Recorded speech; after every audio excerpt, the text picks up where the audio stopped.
Nama lengkapnya Abdullah bin Utsman bin Amir bin Ka'ab at-Taimi al-Qurasyi. Sebelum masuk Islam ia bernama Abdul Ka'bah, lalu Rasulullah menamainya Abdullah. Ia digelari As-Shiddiq yang artinya yang membenarkan, biasa dipanggil Abu Bakar. Selain itu, ia juga digelari Al-Atiq yang dibebaskan. Ia lahir di Makkah 2 tahun beberapa bulan setelah kelahiran Nabi Muhammad. Ia berkulit putih, kurus, matanya cekung, badannya bungkuk, rambutnya lebat, dan suka menyemir rambutnya dengan bahan pewarna aldina dan katam. Seorang laki-laki tua dari suku Al-Ad, Yaman, pernah menyampaikan kepada Abu Bakar berita tentang dekatnya waktu akan diutusnya Nabi akhir zaman. Ia adalah orang pertama yang menolong dan membenarkannya. Berita yang sama pernah disampaikan oleh Waraka ibn Naufal kepadanya. Abu Bakar adalah laki-laki pertama yang beriman kepada Rasulullah. Tentang keislamannya, Rasulullah berkata, "Tidak kuajak seorang pun masuk Islam melainkan ia ragu dan bimbang, kecuali Abu Bakar, ia tidak ragu dan bimbang ketika kusampaikan kepadanya." Hadis riwayat Ibnu Ishaq. Tercatat beberapa nama sahabat yang masuk Islam melalui tangannya. Di antara mereka adalah Zubair bin Awam, Utsman bin Affan, Abdurrahman bin Auf, Sa'ad bin Abi Waqqas, Talha bin Ubaidillah, dan Abu Ubaidah bin Al-Jarrah. Mereka semua termasuk orang-orang yang mendapat garansi alias jaminan masuk surga. Abu Bakar adalah salah satu di antara 10 sahabat yang memperoleh jaminan masuk surga, pernah memerdekakan 7 orang budak dan mereka semua pernah disiksa karena memperjuangkan Islam. Mereka adalah Bilal, Amir ibn Fuhairah, Zunairah, Nahdiyah dan putrinya, Jariyah binti Muamil, dan Ummu Ubais. Tatkala Abu Bakar bersiap-siap untuk berhijrah ke Habasyah, Ethiopia, dan ia sudah jauh dari kota Makkah, tiba-tiba ia bertemu dengan Ibnu Duknah, pemuka suku Al-Ahabisi. "Kemana kamu hendak pergi, wahai Abu Bakar?" tanya Ibn Duknah. "Kaumku telah mengusirku, menyakiti dan mengintimidasiku," jawab Abu Bakar. "Mengapa hal itu bisa terjadi? Bukankah kamu telah bergaul dengan mereka secara baik, menolong orang-orang yang kesusahan, dan melakukan perbuatan yang makruf? Pulanglah dan aku akan menjamin keamananmu," kata Ibnu Duknah. Abu Bakar pun pulang ke Makkah bersama Ibnu Duknah. Setiba di Makkah, Ibnu Duknah menyerukan, "Wahai orang-orang Quraisy, aku telah menjamin keamanan Ibnu Abi Quhafah," maksudnya Abu Bakar. "Karenanya, jangan sampai ada orang di antara kalian yang memperlakukannya kecuali dengan baik." Abu Bakar memiliki sebuah musala kecil di depan pintu gerbang rumahnya di daerah pemukiman Bani Jumah. Ia selalu menunaikan salat di musyalah tersebut.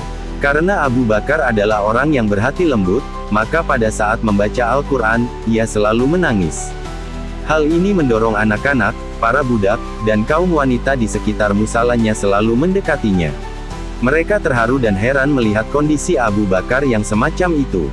Kemudian beberapa orang pemuka Quraisy menemui Ibnu Duknah sembari berkata, "Wahai Ibnu Duknah, Anda menjamin keamanan laki-laki ini, Abu Bakar, untuk tidak mengganggu ketenangan kami.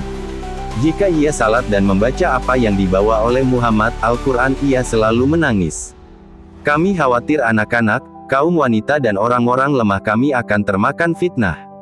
Datangkanlah dia kemari dan suruhlah ia masuk ke rumahnya dan melakukan apa saja yang dia kehendaki." Setelah itu Ibnu Duknah pergi menemui Abu Bakar seraya berkata, "Wahai Abu Bakar, aku menjamin keamananmu bukan untuk mengganggu ketenangan kaummu. Mereka tidak suka melihat keadaanmu saat ini dan mereka merasa terganggu dengan hal tersebut. Masuklah ke rumahmu dan lakukanlah apa saja yang kamu kehendaki." Lalu Abu Bakar menjawab, "Ataukah aku menolak jaminan keamananmu dan aku ridha atas jaminan keamanan dari Allah?"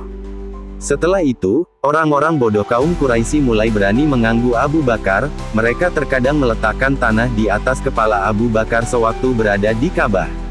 Nabi pernah mengatakan, "Sesungguhnya tidak ada seorang pun di antara manusia yang sanggup berkorban dengan diri dan hartanya karena aku, selain dari Abu Bakar ibn Abi Quhafah.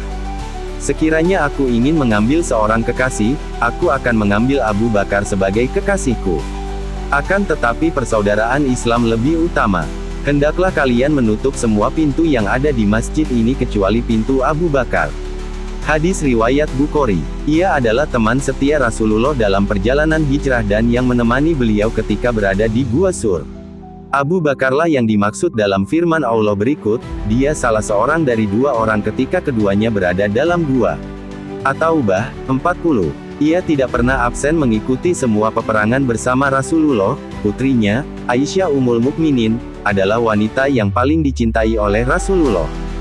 Di antara istrinya adalah Ummu Ruman, Qutailah, Asma, binti Umais, dan Habibah. Ia memiliki 6 orang anak, 3 perempuan dan 3 laki-laki. Anaknya yang laki-laki adalah Abdullah, Abdurrahman, dan Muhammad. Anaknya yang perempuan adalah Asma, Aisyah, dan Kulsum. Abu Bakar adalah amir yang pertama kali haji dalam Islam dan orang yang pertama menjadi imam salat pasca wafatnya Nabi. Setelah Nabi wafat, kaum muslimin mengalami kegoncangan. Abu Bakar dengan tegas mengatakan, "Barang siapa di antara kalian yang menyembah Muhammad, maka sesungguhnya Muhammad telah mati. Dan barang siapa menyembah Allah, maka sesungguhnya Allah Maha Hidup, tidak mati." Allah telah meneguhkan hati kaum muslimin berkat pernyataannya ini. Pada tahun 11 Hijriah, kaum muslimin memilihnya menjadi pengganti khalifah pertama Rasulullah. Pidato politik pertamanya setelah diangkat menjadi khalifah berbunyi, "Aku diangkat menjadi pemimpin kalian, bukan berarti aku orang yang terbaik dari kalian. Kalau aku memimpin dengan baik, maka bantulah aku. Jika aku salah, maka hendaklah kalian meluruskanku. Kejujuran adalah amanat dan kebohongan adalah khianat. Orang lemah di antara kalian adalah orang kuat menurut pandanganku sampai aku menunaikan apa yang menjadi haknya. Orang kuat di antara kalian adalah orang lemah menurut pandanganku hingga aku mengambil hak darinya." Ia menjabat sebagai khalifah selama 2 tahun 3 bulan. Pada masa pemerintahannya, ia memiliki kebijakan yang sangat baik untuk awal kejayaan Islam. Kebijakan tersebut ialah memerangi kemurtadan dan nabi palsu. Setelah Nabi Muhammad wafat, banyak orang yang mengaku menjadi nabi dan meninggalkan sholat dan zakat. Abu Bakar memerintahkan 11 panglima untuk menstabilkan kondisi. Menghimpun Al-Quran, Umar bin Khattab khawatir akan gugurnya para sahabat penghafal Al-Quran yang masih hidup. Sehingga pada masa ini mushaf Quran telah terkumpul 30 juz. Perluasan wilayah Islam, Abu Bakar mengirim pasukan ke Irak dan Syam untuk menyebarkan ajaran Islam dan menjaga keutuhan wilayah kaum muslimin. Penetapan zakat dan humus. Zakat adalah kewajiban terhadap harta setiap muslim yang telah mencapai nisyab. Humus adalah 1/5 dari harta rampasan perang yang diperoleh kaum muslimin. Model kepemimpinan Abu Bakar bersifat sentral atau terpusat, kekuasaan legislatif, eksekutif, dan yudikatif berpusat di tangan khalifah. Ia meriwayatkan 142 hadits dari Nabi, diantaranya, ia pernah menyampaikan kepada Nabi, "Ajarilah aku sebuah doa yang aku bermunajat dengannya di dalam salatku." Beliau bersabda, "Katakanlah, ya Allah, sesungguhnya aku telah menganiaya diriku dengan aniaya yang banyak, dan tidak ada yang mengampuni dosa selain Engkau, maka berilah aku ampunan dari sisimu dan kasihilah aku, sesungguhnya Engkau Maha Pengampun lagi Maha Pengasih." Hadis riwayat Bukhari.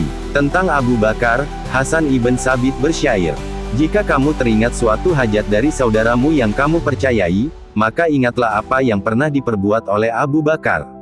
La adalah sebaik-baik manusia, yang paling takwa, dan yang paling adil sesudah Nabi. Ia pula orang yang paling menepati apa-apa yang diembannya. La adalah orang kedua sesudah Nabi yang paling terpuji di hadapan manusia, dan orang pertama yang membenarkan apa yang dibawa oleh Rasulullah."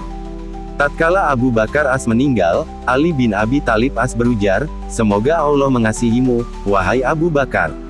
Anda adalah teman akrab Rasulullah, sahabat setianya, tempat curahan hatinya, tempat menyimpan rahasianya, dan sahabatnya yang diajak bermusyawarah.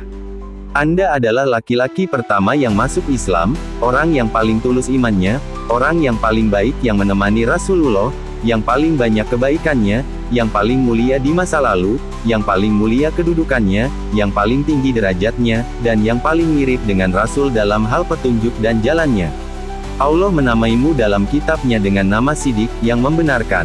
Allah berfirman, dan orang yang membawa kebenaran, Muhammad, dan membenarkannya, mereka itulah orang-orang yang bertakwa." Az-Zumar 33. Orang yang membenarkan ialah Muhammad dan yang membenarkan ialah Abu Bakar. Anda adalah orang yang paling dermawan dikala orang lain bersifat kikir. Anda telah menemani Nabi menghadapi berbagai kesulitan dikala orang lain berdiam diri. Anda telah menemani Nabi dengan setia di masa-masa kritis dan menggantikan beliau khalifah dengan baik dan menjalankan khilafah dengan baik.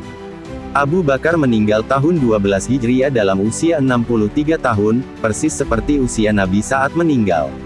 Jasadnya dimakamkan di samping makam Rasulullah di kamar Aisyah. Sebelum meninggal, ia menunjuk Umar sebagai khalifah yang menggantikannya.